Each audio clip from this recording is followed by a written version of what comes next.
झूठ बोलना बंद करो। मुझे पता है तुम वहां थी, अब कबूल करो। मैं सच कह रही हूं, मैंने नहीं किया। है, तुम मुझे बेवकूफ बनाने की कोशिश मत करो। नहीं नहीं। शाम के 7 बज रहे थे। हल्का अंधेरा छा चुका था। एसपी ऑफिस में कुछ सिपाही अपनी ड्यूटी खत्म होने का इंतजार कर रहे थे। एक 45 साल का इंस्पेक्टर वैभव अपनी कुर्सी पर पैर फैलाकर अखबार पढ़ रहा था। दूसरा नौजवान सिपाही अवस्थी मोबाइल पर कोई वीडियो देखकर मन मंद मुस्कुरा रहा था। माहौल में एक तरह की सुस्ती छाई हुई थी। तभी ऑफिस के भारी लकड़ी के दरवाजे पर एक हल्की सी सरसराहट हुई। दरवाजा थोड़ा सा खुला और एक दुबबली पतली सी लड़की अंदर झांकने लगी। उसकी उम्र यही कोई 23 से 24 साल रही होगी। चेहरा थकान और चिंता से मुरझाया हुआ था। बड़ी बड़ी आंखों में एक अजीब सी घबराहट थी। शरीर पर धूल मिट्टी लगी थी। कपड़े जगह जगह से घिसे और फटे हुए थे। बिखरे बाल और नंगे पांव उसकी गरीबी और लाचारी की कहानी खुद बयां कर रहे थे। ऐसा लग रहा था जैसे वह कई दिनों से न ठीक से सोई है न कुछ खाया है। उसने धीमी कांपती हुई आवाज में कहा, साहब मेरी मदद कीजिए। मोबाइल में व्यस्त अवस्थी ने नजर उठाकर उसे देखा और फिर वैभव जी की तरफ देखकर आंख मारी। वैभव जी ने अखबार नीचे किया, चश्मे के ऊपर से उसे घूरा और अपनी भारी आवाज में व्यंग से बोले, क्या है यहां? क्या मेला लगा है? यह एएसपी ऑफिस है, कोई धर्मशाला या शरणालय नहीं। भागो बाहर। लड़की उस कड़क आवाज से कांप गई। उसके कदम दरवाजे पर ही जम गए, पर वह वहां से हिली नहीं। उसकी आंखों में आंसू भरने लगे थे, लेकिन उसने हिम्मत करके कहा, मैं भीख नहीं मांग रही साहब, मेरी बहन, मेरी छोटी बहन गायब हो गई है, प्लीज उसे ढूंढ दो। बहन गायब हो गई है। ये शब्द हॉल में गूंज गए। माहौल में जो सुस्ती थी वह अचानक टूट गई।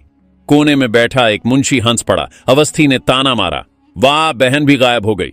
अब एसपी ऑफिस को गुमशुदा लोगों का हॉस्टल समझ लिया है क्या? हर दूसरे दिन कोई ना कोई आ जाता है। मुंह उठाकर इंस्पेक्टर वैभव जी ने डांटते हुए कहा, दिमाग खराब है तेरा, ये सब काम थाने का है, यहां बड़े साहब बैठते हैं, चल हट यहां से, साहब का मूड खराब मत कर। लड़की की आंखें अब तक पूरी तरह से डबडबा चुकी थीं। गालों पर आंसू की लकीरें बन गईं।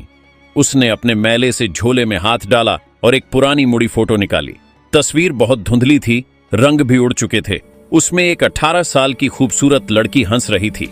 यह लड़की वास्तव में उसकी बहन नहीं, बल्कि उसकी सहयोगी सब इंस्पेक्टर रागिनी थी, जिसकी मदद से उसने भैंस बदला था। यही है मेरी बहन रागिनी। कल रात हमारी कच्ची बस्ती से अचानक गायब हो गई। सब जगह ढूंढा, कहीं नहीं मिली। उसकी आवाज में इतनी बेबसी थी कि एक पल के लिए हॉल में चुप्पी छा गई। लेकिन वैभव जी का दिल नहीं पसीजा। उन्होंने ठंडी आवाज में कहा, अरे कच्ची बस्ती की लड़कियां तो अक्सर इधर उधर भाग जाती हैं, किसी लड़के के साथ भाग गई होगी, 2-4 दिन में खुद लौट आएगी। अब हम किस किस को ढूंढते फिरे? चल चल, काम मत बढ़ा हमारा, और वैसे भी यह काम हमारा नहीं है। जाओ अपने इलाके के थाने में रिपोर्ट लिखवाओ।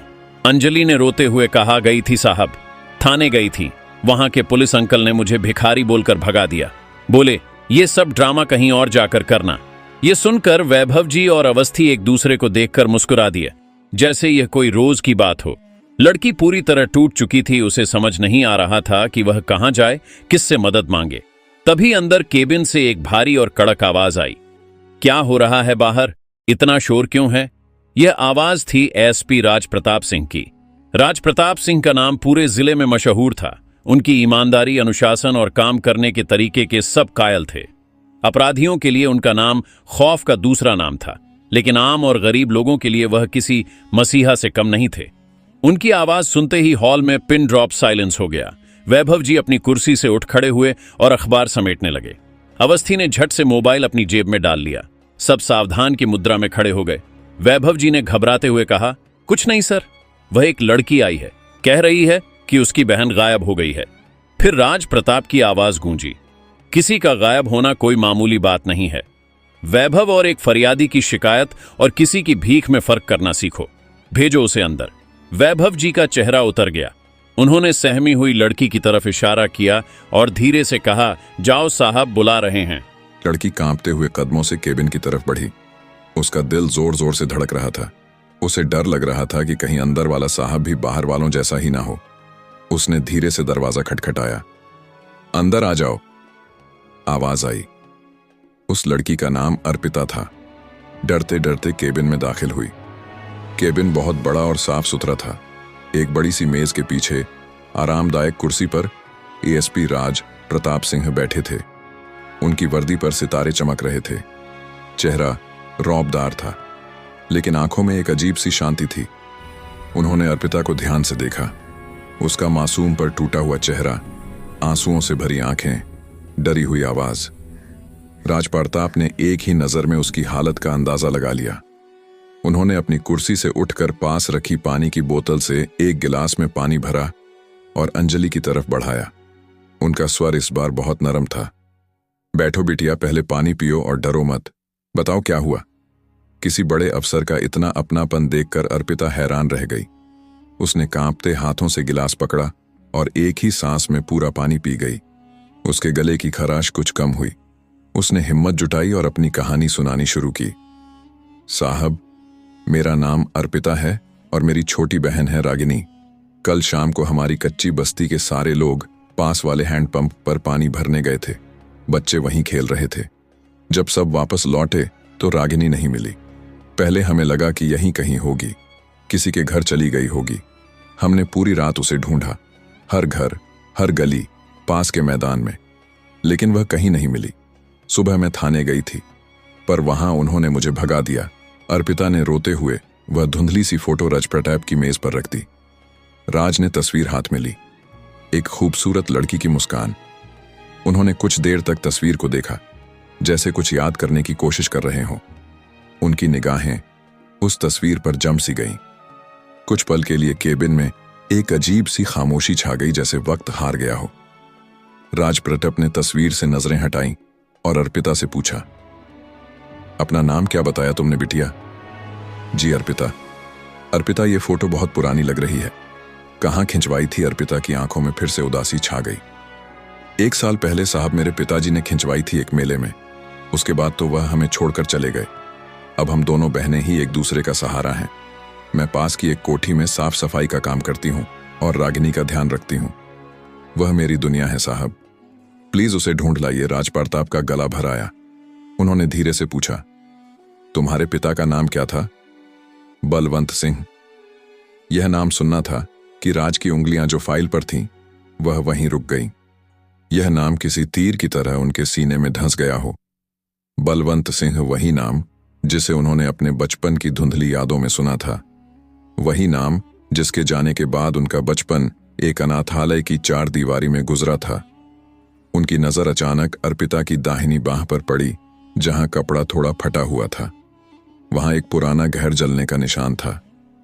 राज ने अपनी आवाज को काबू में करते हुए पूछा, यह चोट का निशान कैसा है? अर्पिता ने अपने निशान को देखा और बोली, यह बचपन का है साहब। हमारी झोपड़ी में आग लग गई थी, मैं उसी में जल गई थी। पिताजी मुझे बचा रहे थे, उन्होंने ही मुझे बाहर निकाला था। उसके कुछ दिन बाद वह कहीं चले गए। लोगों ने कहा कि वह हमें छोड़कर भाग गए। एसपी राज प्रताप का दिल किसी ट्रेन की तरह दौड़ने लगा। उनके कानों में किसी के चीखने की आवाजें गूंजने लगीं। उनकी आंखों के सामने आग की लपटें नाचने लगीं। उनके बचपन का वह भयानक हादसा, वह आग, वह हादसा जिसने उनका पूरा परिवार छीन लिया था। उन्हें भी तो एक ऐसा ही निशान पीठ पर मिला था। उन्हें याद आया कि कैसे किसी ने उन्हें जलती झोपड़ी से निकालकर अस्पताल पहुंचाया था, और जब उन्हें होश आया तो वह एक अनाथालय में थे।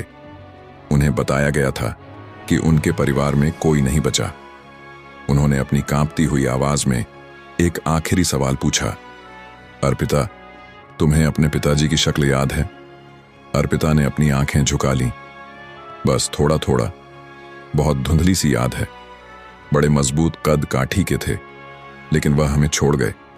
हमारी मां तो पहले ही नहीं थी, पिता भी छोड़ गए। एसपी राज प्रताप अपनी कुर्सी से ऐसे उठे जैसे उन्हें बिजली का झटका लगा हो। उनकी आंखों में अब सिर्फ आंसू थे। वह अपनी मेज के दूसरी तरफ आए और अर्पिता के पास आकर खड़े हो गए। नहीं, वह तुम्हें छोड़कर नहीं गए थे। उन्हें मजबूरी में दूर होना पड़ा था, और शायद वह तुम्हारे ही पिता मेरे भी पिता हैं। अर्पिता ने चौंक कर उनकी तरफ देखा। उसकी समझ में कुछ नहीं आ रहा था। आपका क्या मतलब है साहब? आप क्या कह रहे हैं? राज प्रताप की आंखों से आंसू बहने लगे थे। एक सख्त पुलिस अफसर जिसके नाम से अपराधी कांपते थे, आज एक छोटे बच्चे की तरह रो रहा था। अर्पिता, मैं भी बलवंत सिंह का बेटा हूं। तुम्हारा बड़ा भाई राज ऑफिस के उस शांत केबिन में जैसे एक धमाका हुआ। सन्नाटा इतना गहरा गया कि घड़ी की टिक टिक भी साफ सुनाई दे रही थी। अर्पिता के होंठ कांपने लगे। उसे यकीन नहीं हो रहा था और वह अपने बड़े भाई